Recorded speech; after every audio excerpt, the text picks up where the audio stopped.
Dito sa Papa Dudut Stories, ikaw ay hindi nag-iisa.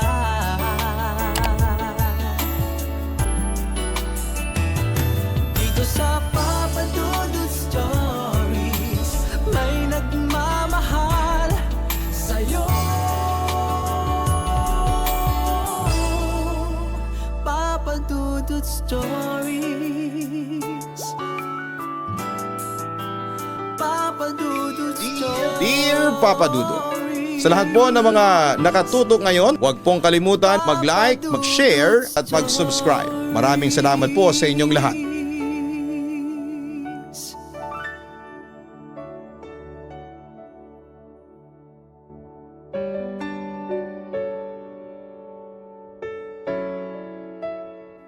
Dear Papa Dudut, kumusta? Ako po si Ronel, na nasa edad 64 anyos na sa ngayon at nakatira sa Oriental Mindoro kasama ng aking pamilya.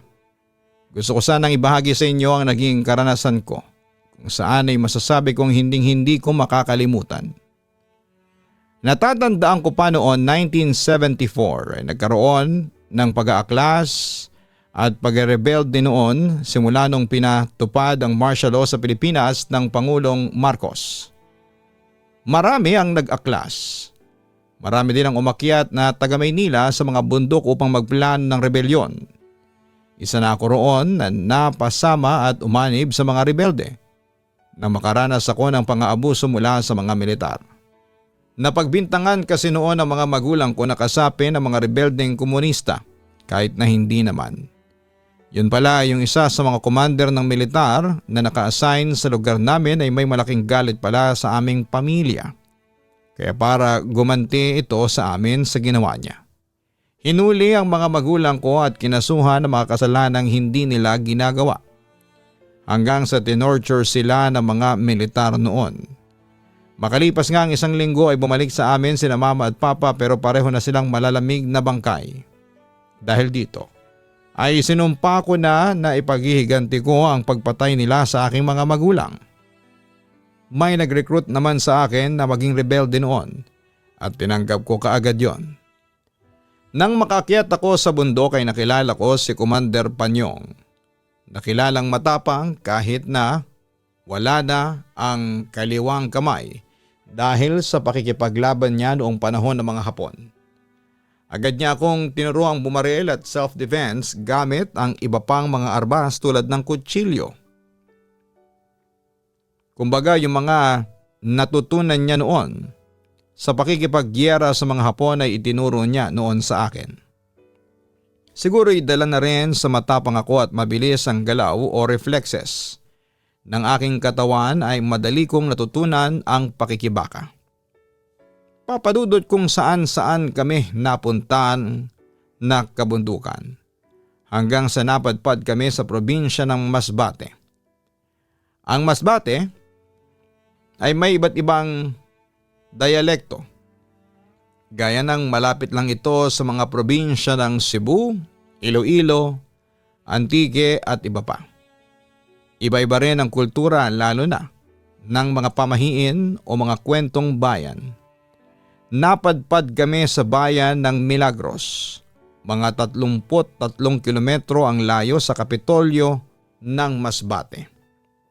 Dahil na rin sa agresibong pagtugis sa amin ng mga sundalo, sa bayang yon ay may mga naririnig na kaming mga kwentong bayan na kesyo marami daw mga maligno o aswang na pumapatay ng mga rebelde. Pero dahil mga rebelde kami ay hindi kami naniniwala sa mga kwentong ganon. Mas higit kaming alerto sa mga sundalong palaging nakasunod sa amin. Isa pa ay sanay na kami sa bundok at wala pa kaming naingkwentrong mga maligno o mga aswang man lang. Habang tahimik kaming naglalakad sa masukal na daanan ay may isa kaming kasamahan na nakakita ng taniman ng mga kalamansi. Ibig sabihin ay may malapit lang na bahay doon. Kaya naman ay nag-utos ang commander namin na maghanap ng mga umuusok indikasyon na may malapit ngang bahay. dahil simula kanina ay puro pastoral o hasyenda ang nadadaanan namin. Hanggang sa nagsisigaw ang isa naming kasamahan. "Commander! Commander, may bahay!" Halos sumahangos pang palapit sa amin. Agad na nagsinyasan ang commander namin na magtipon agad at puntahan ang nakitang bahay. Dito, nasa dulo lamang ito ng taniman ng kalamansi. Pagkakita namin ay hindi naman ito kalakihan pero nagmatsyag muna kami bilang pag-iingat sakaling may makitang kaaway sa bahay na yon. Pero sa awa naman ng Diyos ay wala naman. Nag-iisang matandang lalaki lang na tila nagpapakain ng mga alagang manok. Lumapit muna ang commander namin para kausapin. Hindi man namin naririnig ang pag-uusap nila pero bakas sa mukha ang pagtataka ng commander namin. Hanggang sa tinapik ito ng matanda sa braso. Agad namang sumulyap sa amin si Commander Panyong. Ibig sabihin ay lumapit na kami. Nasa 30 kaming miyembro kasama na ang commander kaya naman ang iba ay hindi na nakapasok sa bahay. Pinakain kami ng kamote ng matanda ngunit nagtataka kaming lahat dahil kada isang kamote ay nilalagyan ng katas ng kalamansi. Bago pa man kami magtanong kung bakit ay nagsalita itong matandang lalaki na ang pangalan ay Mingo. "Pasensya na kayo mga iho. Naninigurado lang ako na hindi ako mapapahamak o ang mga hayop kong alaga rito. Kahapon lang ay halos maubos ang 8 kong alagang baka dahil sa aswang na pumarito sa bahay. Nagpakilala ring rebelde pero nung nilagyan ko ng kalamansi ang pagkain niya ay bigla na lamang tinanggihan ang pagkain na ibinigay ko. Dagdag pa ng matandang Mingo. Naisip ko na kaya siguro ang mga baka na lang ang tinangay o pinatay dahil sa hindi nakuha si tandang Mingo ng sinasabing aswang. Pero hindi pa rin ako naniwala sa kwento ni tandang Mingo dahil wala pa akong nakikitang aswang sa tanang buhay ko. At dahil nga sa wala namang naniniwala sa matanda ay nagsipagtulog na lamang kami. Ang iba ay naatasang magmatsyag sa labas ng bahay. Subalit etong matanda ay mapilit na siya na lang daw ang magbabantay sa amin. Binulungan pa ako ni Commander na bantayan ang matanda. Alam ko sa sarili ko na wala ring tiwala ang commander sa matanda kaya palihim niya akong inutusan. Nasa gilid lamang ako ng pintuan nakapwesto, malamlam lang ang ilaw na nagmumula sa gasera. Alam kong ang iba ay hindi nakakatulog bagamat nakikita kong nakapikit na ang mga mata nila. Sa tansya ko ay mag-aalauna na ng madaling araw yon. Si tandang Mingo ay nasa labas lang ng bahay. Nakita ko na may 3 babasaging basong may lamang tig-iisang kalamansi. Napatawa na lamang ako sapagkat naniniwala pa rin ito na may aswang. Hanggang sa sumapit ng umaga na wala namang nangyari. Tahimik lang ang gabi namin subalit pagsapit ng tanghali ay nagkagulo ang ilan. Nawawala ang 5 naming kasamahan ngunit nagtataka kami dahil ang 5 nawawala ay hindi naman lumabas ng bahay kahit rebelde lamang kami ay tinuruan naman kami ng commander namin na mag-abiso kapag mapapalayo kami sa pulutong. Ang sabi ng iba ay simula umaga ay hindi na nila nasilayan ang mga ito. Sila yung natutulog lamang sa kabilang silid na ipinahiram ng matanda. Paalis na sana kami ng mga oras na yon pero hanggang hindi pa nahahanap ang 5 kasamahan ay maaantalang pag-alis namin sa lugar na yon. Nagagalit na ang commander namin at pinaghahampas niya ang hawak na baril. Ang mga miyembrong unang nadiskubring nawawala na ang 5 kasamahan umaga pa lang. Hanggang sa sumapit na naman ang dilim. Ang sabi ng matanda ay doon na muli kaming magpalipas ng gabi. Naghain ito ng nilagang baka dahil sabi niya ay napilay daw ang isa sa mga baka niya. Nagmistulang piyesta ang gabing yon. Punong-puno ang lamesa ng iba't ibang uri ng luto ng karne. Dahil na rin sa pagod, sa paghahanap sa mga nawawala ay hindi na namin pinalampas pa ang masasarap na nakahain sa mesa. Samantalang ang commander namin ay hindi man lang tumikim ng kahit na anong pagkain. siguro iniisip pa rin ang mga nawawalang kasamahan namin. Sa bagay ay hindi ko rin siya masisisi sapagkat ang 5 ito ay ang pundasyon ng grupo. Ang isa rito ay ang batikan sa pag-iispiya sa mga kalaban at ang isa naman ay ang tinatawag naming komunikado. Batikan sa lahat ng aspeto ng komunikasyon. Halos maduwal na ako sa pagkain sa pagkakabusog pero hindi ko maintindihan na bakit ayaw ko pa rin tantanan ang pagkain. Iniisip ko dahil baka sa gutom lamang ako o talagang masarap lang ang pagkakaluto ng matanda. Pero ang isa kong ipinagtataka ay bakit wala man lang inilabas na kalamansi ang matanda at ni wala man lang mga babasaging bagay sa lamesa. Puro mga pinaglumaang gamit na gawa sa manipis na metal ang naroroon. Ngayon ko lang napansin na ang iba pa nga ay kalawangin na. Siguro'y dala ng gutom lang kaya natakam ako kaagad. Tatang, pahingi nga po ng kalamansi ninyong pangtanggal lang ng lansa. Ang sabi pa ng isa kong kasamahan. Sinabi naman ng matanda na naubusan na siya ng kalamansi at kukuha pa roon sa taniman. Hindi na nag-abala pa ang kasamahan kong nanghihingi. Nakita kong mabigat ang hakbang ng commander namin papunta sa pwesto namin at may dala-dala itong kalamansi. Katasan niyo yan at ilagay sa pinagkainan niyong karne. Utos ng commander namin. Napansin ko naman ang galit sa mga mata ng commander at parang natauhan din kami. Sa paglagay namin ang katas ng kalamansi sa nakahain ay gusto na naming ilabas lahat ng kinain namin. Inuuod ang mga karneng nakahain. Hindi na napigilan ng ibang masuka. Habang si Commander Panyong ay galit na tinanong si Tandang Mingo. Sila mga tauhan ko hindi ba? Pasinghal na sabi ng commander sa matanda. Sabay tutok ng baril sa matanda. Wala po kung alam kung nasaan ang mga kasamahan ninyo. Baka po tinangay na sila ng mga aswang. Sinungaling. Habang malakas na ipinukpok ni Commander Panyong ang ulunan ng baril sa ulo ng matanda. Halos mangisa ito sa kinakaupuan habang tumutulo ang dugo na nanggagaling sa kanyang ulo. Sinabi ng commander namin na ang matanda ay espiya ng mga sundalo at panlilin lang lamang ang sinasabing aswang na pumatay sa mga rebelde.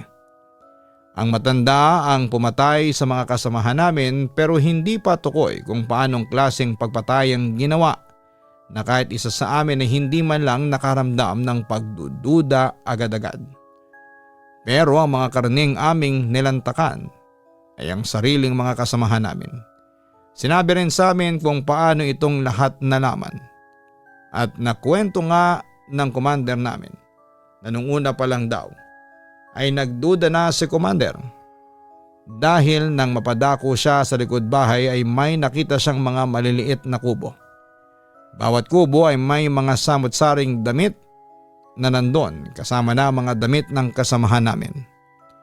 Nagtanong ako sa commander namin kung bakit niya nilagyan ang mga karne ng kalamansi gayong hindi naman siya naniniwala sa mga aswang.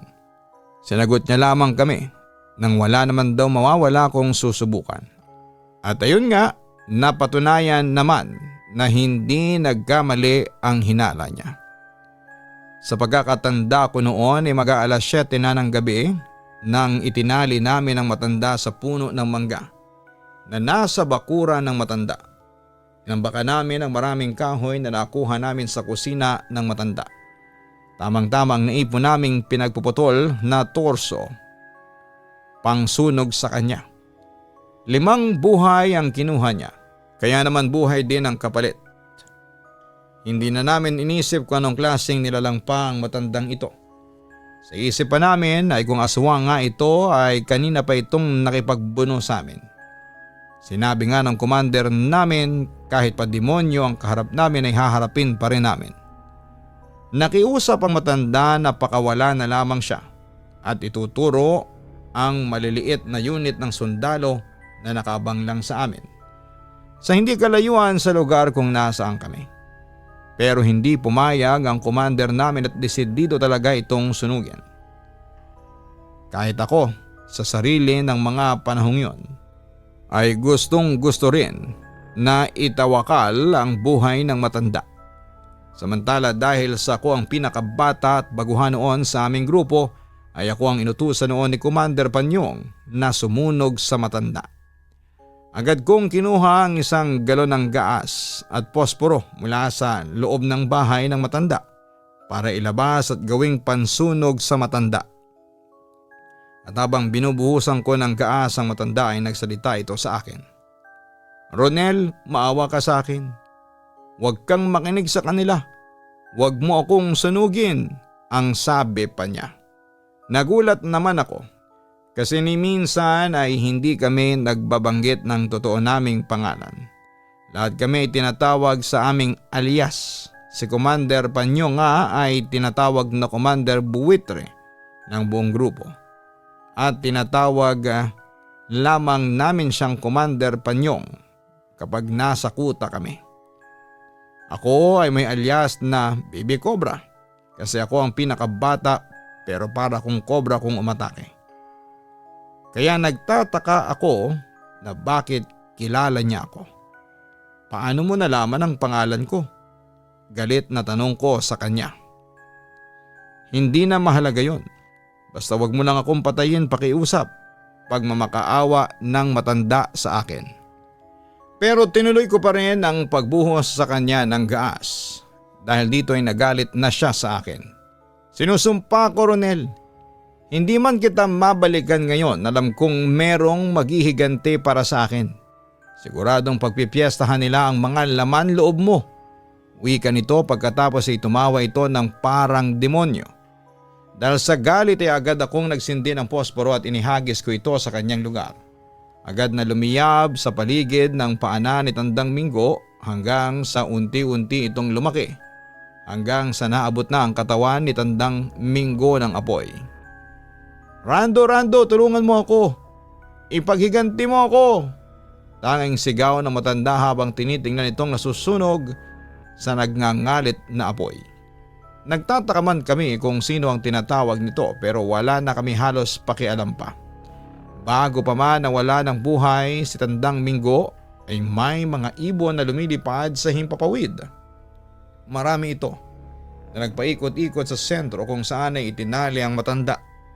Hindi namin ito pinansin bagkos ay sinunog din namin ang bahay ng matanda. Simula noon, Papa Dudut, ay nakaranas na kami ng kababalaghan. Hindi lang ako kundi lahat kaming mga rebelde na pinamumunuan ni Commander Panyong.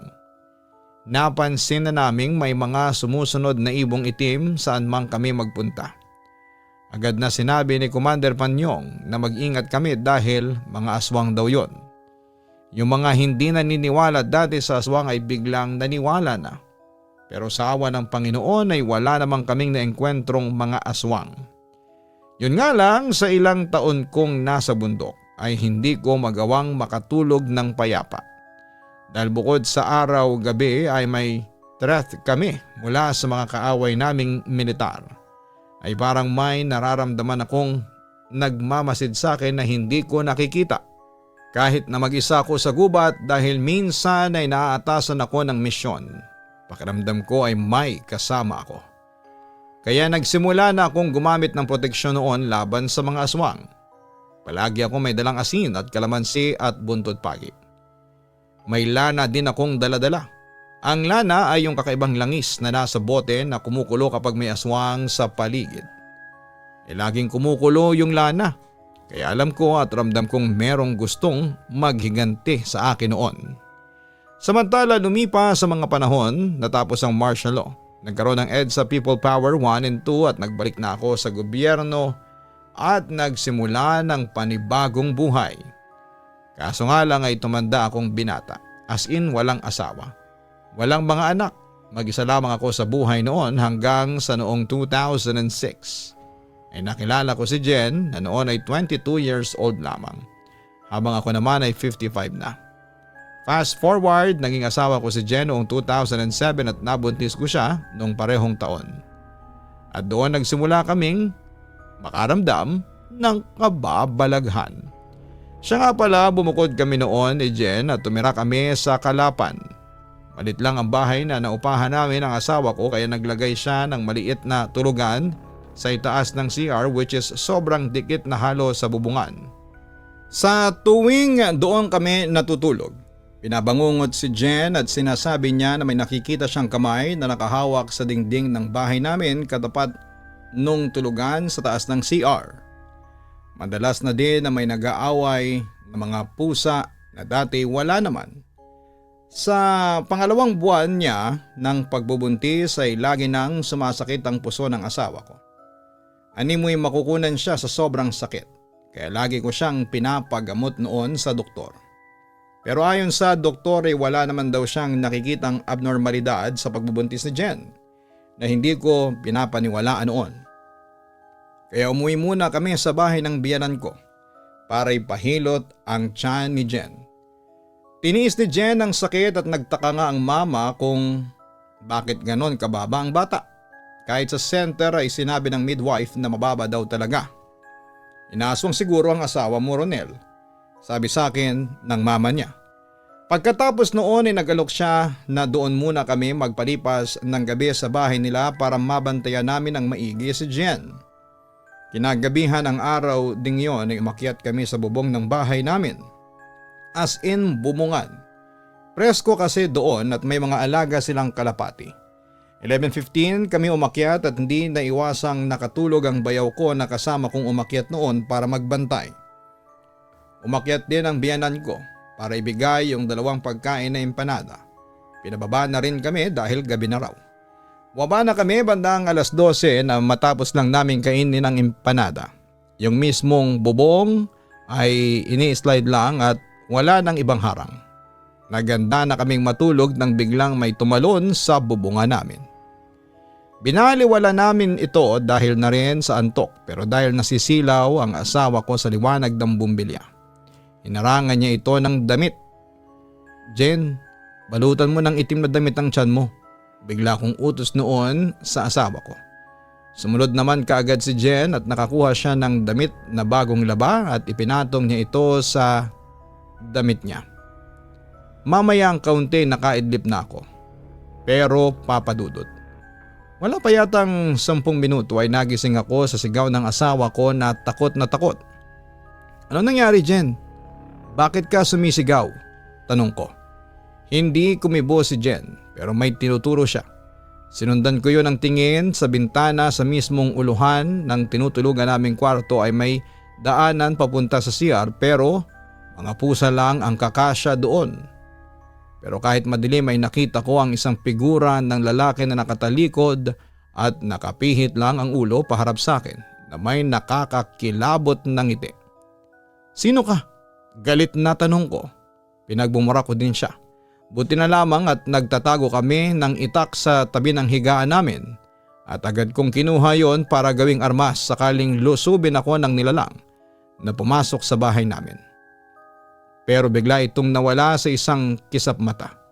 Hinabol ko pa rin ang nakita at lumabas pa nga ako noon ng bahay. Pero wala na talaga ang lalaking nakita ko sa loob ng bahay namin. Muli akong pumasok sa bahay at nilakang pintuan. Naroroon si Jen sa sala habang nagising naman ang biyanan ko at bayaw ko at lumapit sila sa amin. Ikinuwento ko sa kanila ang nangyari. Habang nagsasalita ako ay napansin ko ang asong husky ng biyanan ko na ibang makatingin. Hindi ako paranoid, iba talaga siyang makatingin. Parang tao na hindi pumipikit at may ibig sabihin. Tinawag din siya sa pangalan niya pero titig na titig siya sa akin. Biglang may lalaking rumihistro sa utak ko. Yung nakita ko sa itaas. Nakaramdam ako ng takot kaya nilapitan niya yung aso at hinaplo sa ulo. Saka lang yon nag-akto na parang ngayon lang kami nagkita. Hindi nagtagal ay nakatulog din kami dahil sa pagod ng gabing yon. Kinaumagahan maliligo na sana ako nang maamoy ko ang sandong suot ko. Amoy malansa, parang pinaghalong tulo ng laway na may halong dugo. Nagbalik sa isipan ko na baka nakalapit sa amin ang aswang ng mga sandaling tulog kami. Pagkatapos noon, yung bayaw ko ay may inabot kay Jen na kwintas na may bala. Sabi niya sa asawa ko ay isuot daw niya ito para matakot daw ang aswang Pero naantala kaming lahat nang biglang sumigaw ang biyanan ko mula sa labas. Agad kaming tumakbo palabas ng bakuran at doon ay nakita namin ang biyanan ko na sumisigaw habang nakaturo sa labas ng pader ng aming bahay. Puti ang pintura nito kaya kitang-kita ang nakasulat na kulay pula at tingin ko ay mula sa dugo. Ang nakasulat ay, Ronel, hindi pa tayo tapos. Babalikan kita. Rando. Dahil dito ay biglang rumihistro sa akin ang mukha ni Tandang Mingo at yung binanggit niya habang sinisilaban siya ng buhay. Rando, Rando, ipaghiganti mo ako. Yan yung mga huling salitang binitawan ng aswang na si Mingo bago siya tupukin ng apoy. Dahil dito ay naalarma ako. Kahit na ilang dekada na ang lumipas simula ng ginawa ko kay Mingo, ay hindi pa rin nakakalimutan ng aswang na maghiganti sa akin. Naghintay lang talaga sila ng tamang panahon para makapaghiganti. Pero Papa Dudut, hindi ko pinahintulutan na magtagumpay ang Randong yon sa binabalak niyang masama sa akin at sa pamilya ko.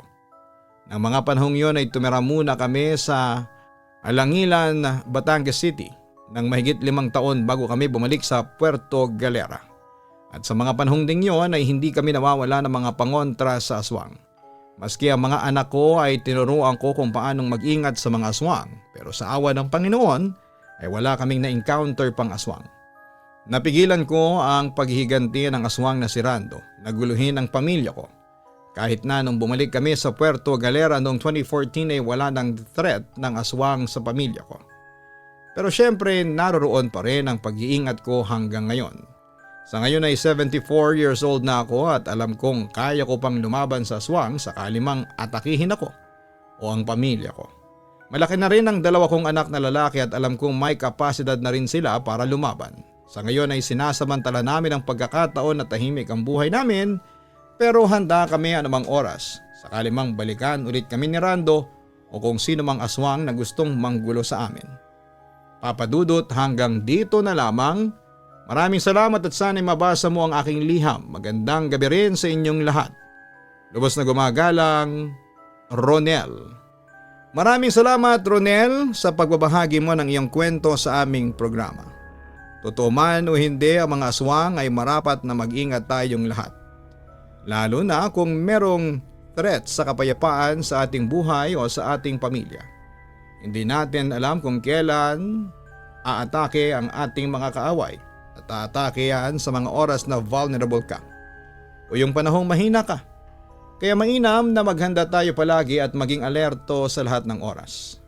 Huwag mo ring ipakita na mahina ka o natatakot ka dahil lalong lalakas ang loob ng iyong kaaway na atakihin ka. Lastly ay huwag mong kalimutang magdasal at humingi ng gabay sa ating Panginoon para matulungan niya tayong labanan ng mga hamon na dumarating sa ating buhay. Paalala pong muli, bawal pong mag-re-upload ng ating mga narration na kesyo papalitan ng video, pero yung boses ko ang napapakinggan, bawal po yun. Maraming salamat po.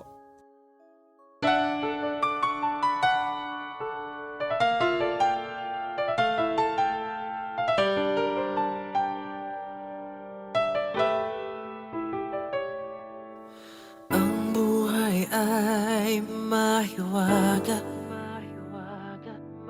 laging may lungkot at saya.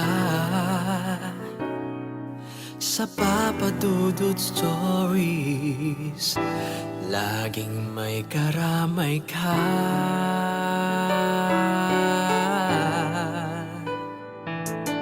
Mga problemang kay bigat, dito ay pakikinggan ka.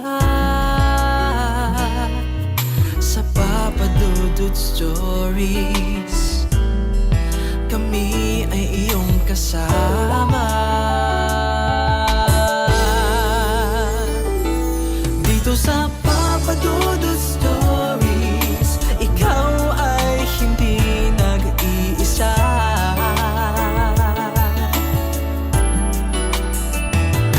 Dito sa Papa Dudut Stories, may nagmamahal sa'yo.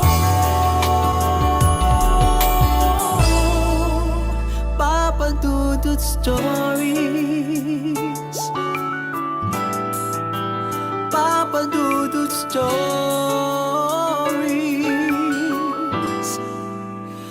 Papa Dudut Stories.